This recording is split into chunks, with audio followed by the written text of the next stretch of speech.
Life is all what you make of it. I've been having a really cool conversation here with Nick Patterson.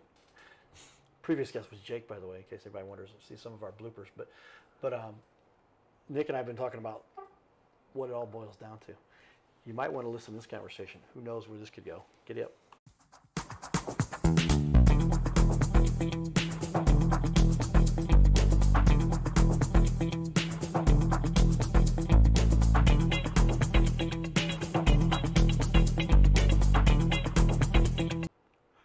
So here we are, everybody, once again, having our discussion in the Your Little Castle studio, in a secret location.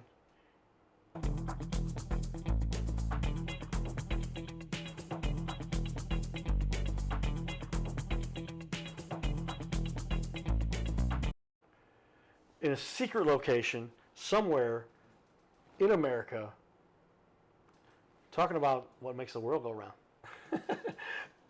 Nick and I have a couple things in common. Both of our dads went to heaven relatively recently, and you learn a lot when your leader, your father, your dad, the person that raised you, goes to the next level. I don't get too particularly religious. I think the Christian perspective offers some of the best logic with regard to how do you figure out how to treat people and do what's right and help others, and it's just better than like some of the other perspectives that you must eliminate your competitors. Like I don't know that's the best strategy anywhere, because once you do that, then who's next? And then finally, is somebody going to eliminate you? Whether that's through business or in personal life or at a higher level than that. But ultimately, we're just trying to figure out how to get through on this little planet. I liked your perspective you shared on that first show, because you talked about, and there's a lot of people that say they're the Walmart of whatever. Okay, and that's a condescending remark, right? The cheapest, right? Whatever, something like that. But when you're talking about the Walmart marketing strategy, I don't know if you know any of the Walmart's family, but they've done pretty well. Financially, I think they're in the top. Some of their family members are now. Sam was the women are in the top 10% or the top 10 of the Forbes list. Some of the Sam's daughters are some of the wealthiest people in the world. But my point is that there's that strategy of bring the costs down, provide a better service, and by volume, you're going to get more people referred to you. And that's what we talked about that first show. Now, where am I going with our discussion? Well, Nick and I got to talking in between, we call it the between innings, between the breakout, between games, however you want to look at that, between interviews. What really gets into how you're affected by your business, your family, the people that you love, the people who you think you love, the people who you think love you, and everybody else that's involved in your life. And then I have a discussion. Tell me where you go with this. That might be my first question here. I have somebody very close to me who is very devout that family first. Somebody who's been through enough with the family. There's very often, and so I said nothing against the family, but the family has a spectrum also. Some people who've done very well, and some people who have struggled. And what is it that affected them? What event happened to them? What series of things occurred to put them where they're at on this little planet at this time? And then how did they affect you? And then how do you respond to that? How you deal with them when you're dealing with your parent, your mother, your father, your kids? And how do we end up making sense of all of this while we still run a company that provides business, that provides services, that pays the bills? It's a complicated little matrix we got on this little planet. Nick, I believe, is somebody who's kind of figured this out better than most. If you get a chance to talk to him, like I've been fortunate to be able to do here, there's a way to be successful. I think you emphasized that a little bit first show also. Once you figure out how to make money, life has become very. Give me a little bit of your perspective. I get a kind of a global like, here's this whole thing we call planet Earth. Where are you at in it, and where are you at? Where do you think you're going to go from here, and your success you've had, and how that's going to play into the next 30, 50, 100, 1,000 years you might be on this planet. We can live 1,000 years, everybody. That's not a joke. I don't. Everybody always talks about like that. What's your 5-year plan? What's your 10-year plan? Right, and everything else. And I don't look at life as a 5 or 10-year plan. I look at life as like my end goal. Like where do you want your end goal to be? Right. Like I don't need the now or anything else. And it's I just want to be happy. That's all I want to be, is happy, and my kids be happy, then be taken care of financially, if something does happen to me, or, it's a crazy world, and I do crazy things in life. So yeah, it all pans out. But yeah, I mean, I don't know. I don't need to make a name for myself in a lot of things besides being a good parent and a good person. That's all I really care about. Like, if the business works, it works. If it doesn't work in 10 years, obviously life will push me a different direction. I mean, obviously the way things are going, I don't think that'll ever be the case. I think I'm going to die for this business from the stress of everything that comes with it. But Right. I mean, yeah, I don't know. That's a tough question. That's Well, somebody told me that. loaded. Yeah, I watch a lot of YouTube, right? I'm a YouTube expert, which is a facetious perspective. Like, everybody knows that you're so knowledgeable because I watched a couple of videos about whatever. Well, that's not really how it works, but ultimately, there's a lot of knowledge shared. Whether that knowledge is accurate or detailed or correct, kind of depends what you're looking at. But anyway, the point I'm getting at is Steve Jobs, Apple. Yep, marketing genius. Who's Mr. Wonderful? I don't even know Mr. Wonderful. Yeah, What's his name? His real name? I know his name too, and now you just Yeah, put me on but the he was on spot. Shark Tank. Yeah, Shark Tank. I and know all he that. is. But Yeah. Mr. Wonderful, he branded himself as such. We'll just call him Mr. Wonderful. But I saw an interview he did with another guy who I don't remember the name. Again, we know who these people are. Whatever. That's just the way God made us. God gave us deliberate short-term memory so that we don't remember the bad things that happen. I think Jordan Peterson, who I do remember, described. That's why we as humans, you've got to have short-term memory on this planet, or you will end up not in a happy place, and we end up there anyway. Many times, some people, depending on what they focus on. I think that's the core problem. But Mr. Wonderful talked about it. He says Steve Jobs was a very difficult human, but he did say that Steve said, "I decide what people need." So then I'm getting into a little bit of a tangent from that to say, who is it on this planet? There are a number of leaders that figure out, oh, I think the world should go this way. Oh, I think the world should go that way. Here's the technology. It all ultimately works out. The point I'm still trying to get to is Steve. He talked about Steve said there's one thing you need to worry about, and it's not the 5-year plan, the 10-year plan.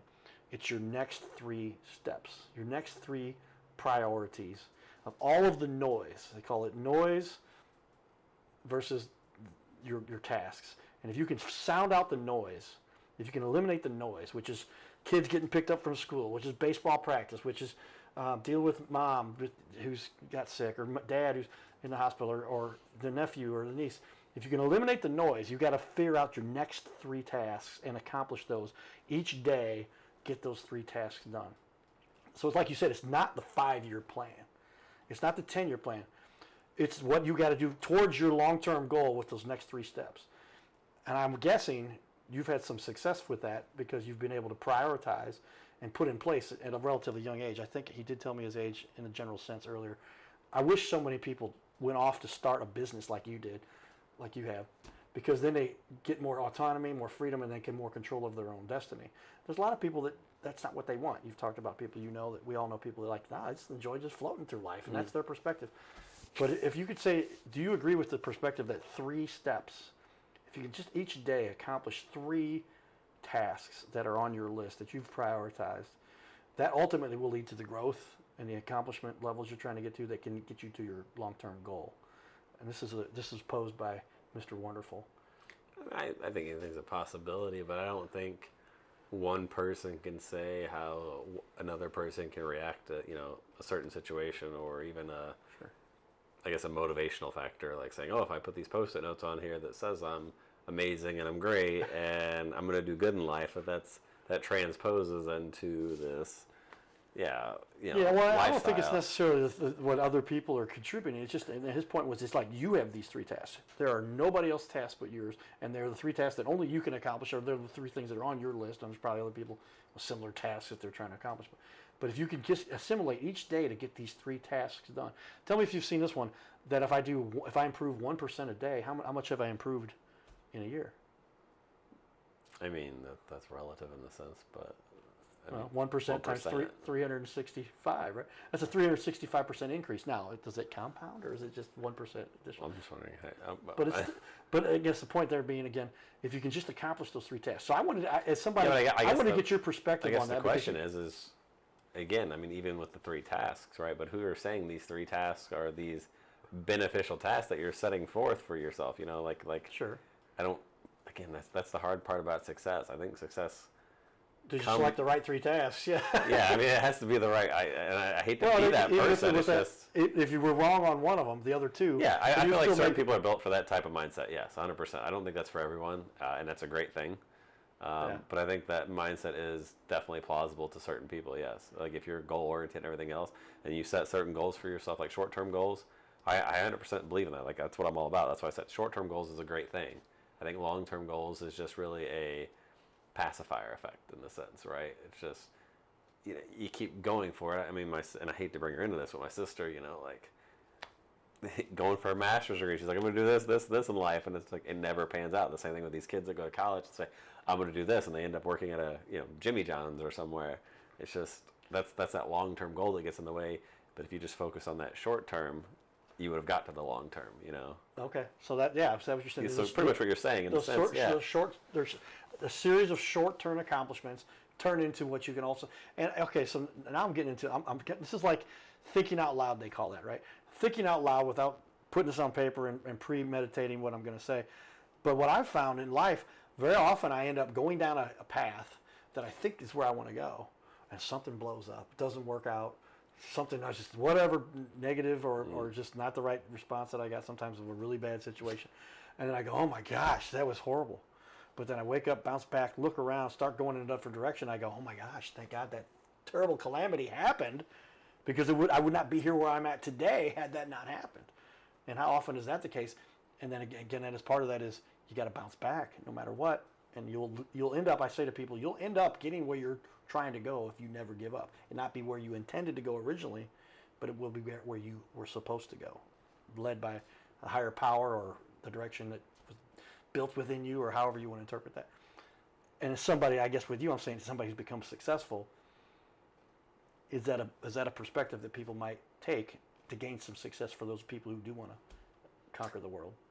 Yeah, I mean, I guess, bouncing back and everything, yeah. I mean, when something bad happens it helps. I mean, I won't say that I haven't had my issues or anything else to get there, but if you have that short term, like we were talking about, like that short term goal in place, and that's what you're going towards and everything else, I think you're going to have those hiccups in the road.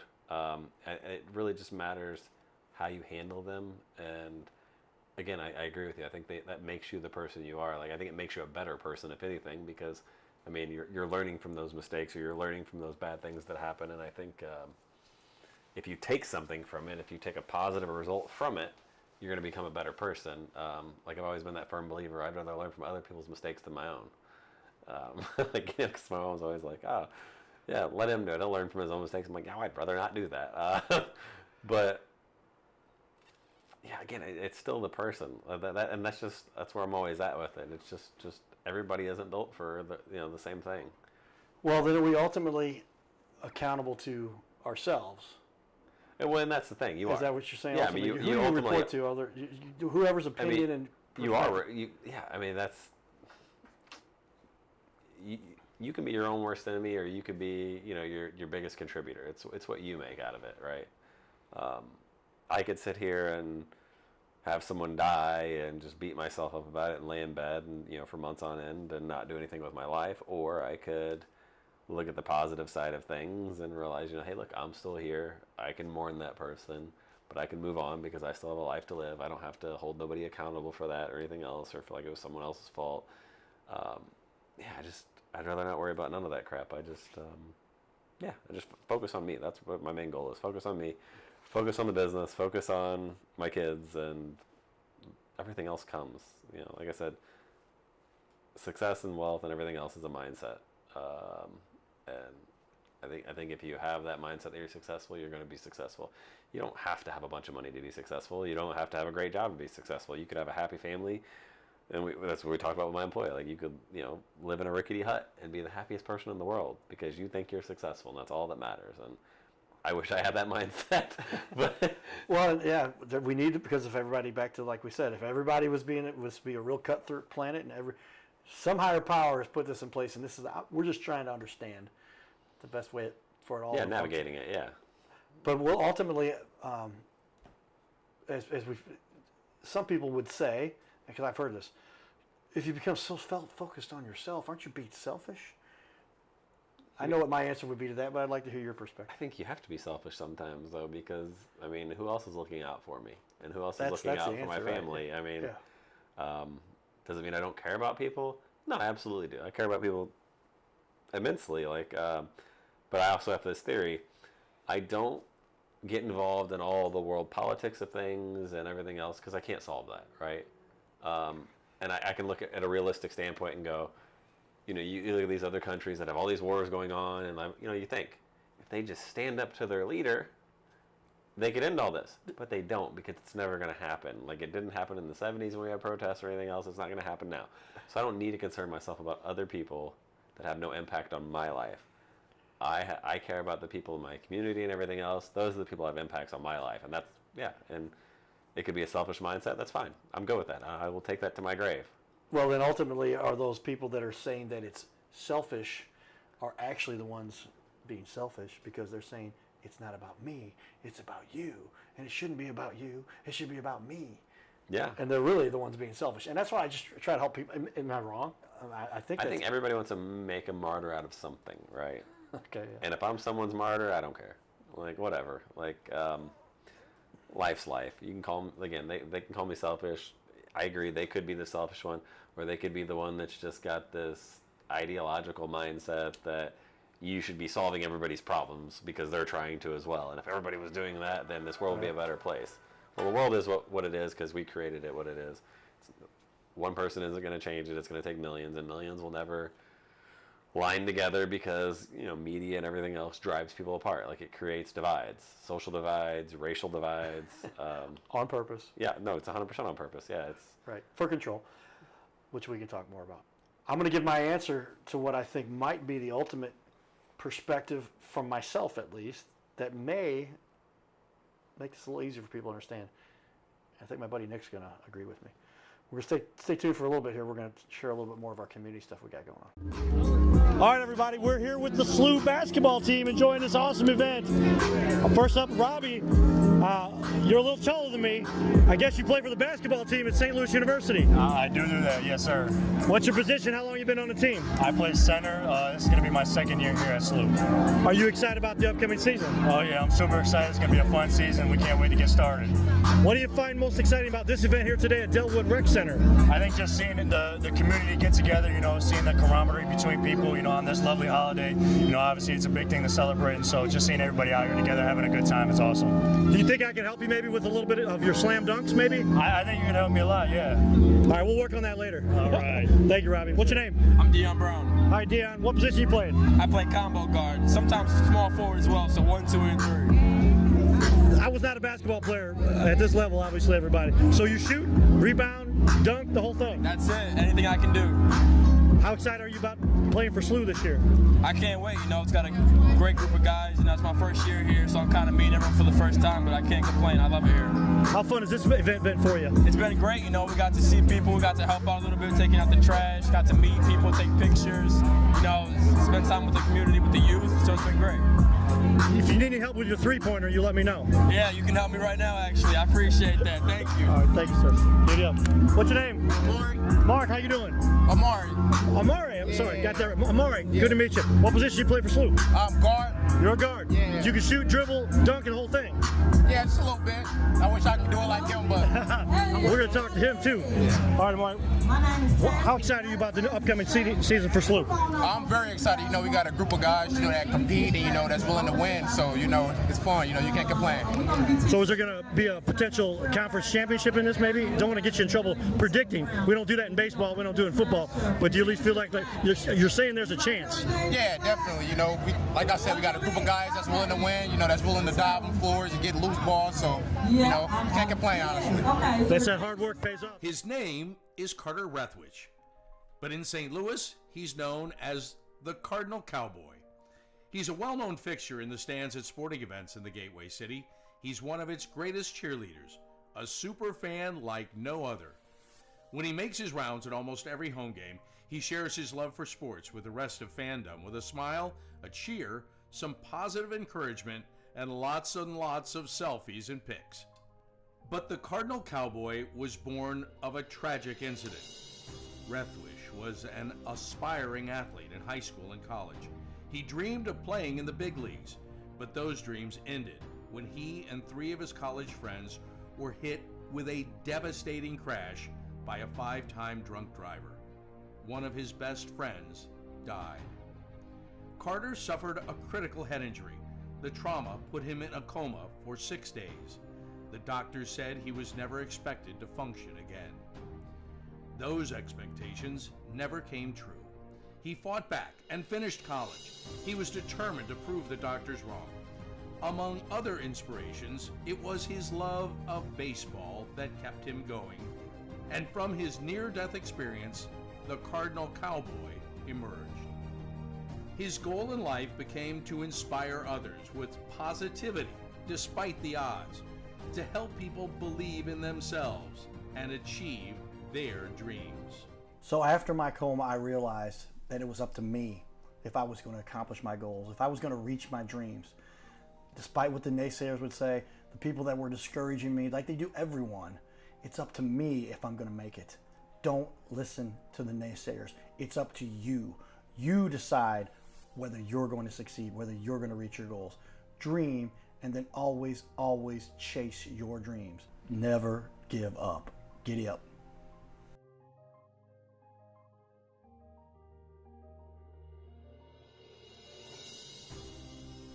Hey everybody, Cardinal Cowboy here. I want to invite all of you to be part of my new team. No, you don't have to put on a baseball uniform and be a super fan.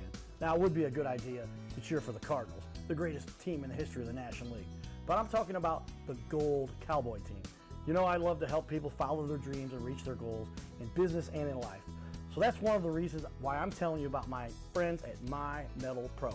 They help people like you and I acquire gold and silver with a membership that lets you safely buy, sell, and store gold and silver. They make it real easy to get started. My Metal Pro isn't like the big guys you see on network TV or the big coin shops that take a huge commission. So become part of my Gold Cowboy team. Scan the QR code or go to goldcowboy.com and check it out. Giddy up! So there we go, everybody. A little bit more about what we get to do in the community. Check out the information there that you may appreciate. You know, I'm putting that. Did I get my? We edited our title there, but go to the big leagues, bigleagues.com. That's double G, D-O-double-G. Well, now it's B-I-double-G, leagues.com, and you'll see a lot of the leaders that we've decided to highlight in our community with little clips of them giving special tips about how to make it on this planet. We think that'll help other people to learn a little bit. So with that, let me finish up with what we were talking about. I think I have the solution, and I'm not the first person to say this, but tell me, Nick, if you agree.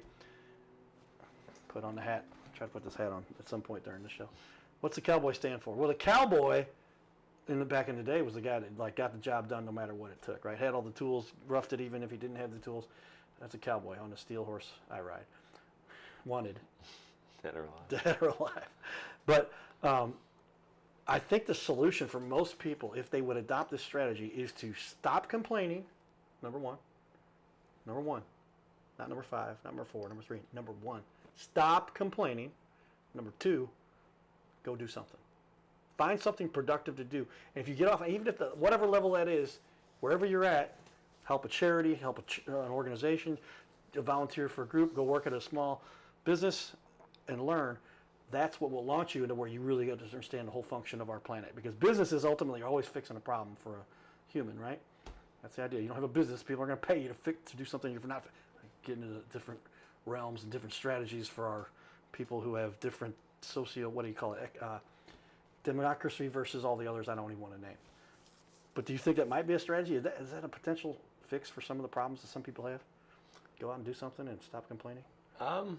Yeah, I mean, 100%. Yeah, I mean, you can sit there and whine about something all day long, but you're getting nothing accomplished by doing so. So, I mean, I think that's, but when you look at, like, you know, if you look at your grandparents' generation, you know, they worked hard, kept their heads down, didn't complain, and built what they built. And I think the easier jobs became, the more people found ways to complain, and I don't really understand that. It's like you have no clue what hard work is, or like, you know, you weren't building the Empire State Building with no OSHA involved in that whatsoever, so you're not harnessed in, and you're just walking across beams, 300 feet in the air. Like you didn't deal with none of that.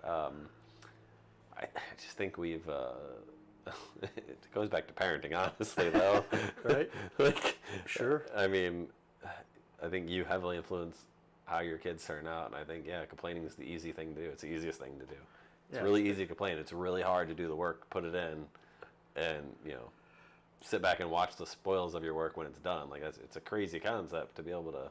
Oh, well, I'm saying ultimately, isn't that what leads to true happiness, right? You're never going to end up being happy if all you're doing is complaining all the time. You're not getting anything accomplished to start off with. You're really you're just going a crazy backwards. cat lady at that point.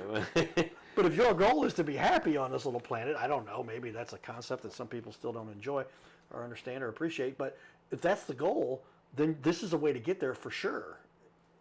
Contribute, help, put some effort in, and then see what happens. Because work hard, be a part of the community, contribute, be a good role model, whatever you learn, give it back to someone else, like teach it back to someone else. I mean, I think that all contributes to society. I think just crying and whining about something just it brings you backwards. Yeah, Like you're losing time. The most valuable thing we have is time, and your time is spent doing that. You're going backwards because there's time still going away, and you're not doing anything with it. Well, and the crazy part, these people spend hours of their time just thinking of arguments on their cockamamie theories or feelings about things, when you could be using that to be productive in life and better yourself and move along. And then don't tell me if you believe this to be true. Also, I think it's true. By doing this, you learn so much, and then you become creative, and then you develop a strategy, and then maybe you start a successful business. You're a prime example of that. Somebody said a different engineering training background than what you actually do, but with that, then that led you to here because you saw a problem out there. You told me. Well, and then you realized, and this is a place for you to help I the got world. tired of working for everybody else. I wanted to do something for myself to be able to, to contribute. And then, I just, again, saw a problem because, that again, we go back into the crooks and everything else. And see a problem, fix it. What is that? God, it's on the cartoon robots. like it was an easy message to convey to people. Yeah, you just, fix things, I guess. I don't know. It's just make your effort, go out there, do something, and you'll learn something along that path that will help you develop and to take you to the next level in your life. That might lead to a real sense of accomplishment, meaning. Your life should have meaning, not just mere happiness. Patterson talks about life isn't just about being happy, because happy can be superfluous or superficial if it's not backed by something that you actually contributed to, right? If right. Just somebody said, "Here's $50. Are you happy?" Yeah. But did you earn that $50? Then it didn't have any real meaning, right? But if you actually contribute and work at it, then you can make a bigger impact and bigger influence. We got 10 seconds left. Tell me, how do we finish it up to make the world a better place? Just be better people is all I can say. I mean, Make that effort. Go do it. Yeah. Nick, thanks for your time, man. No, you too. Your Little Castle Show. We'll be back. Giddy up.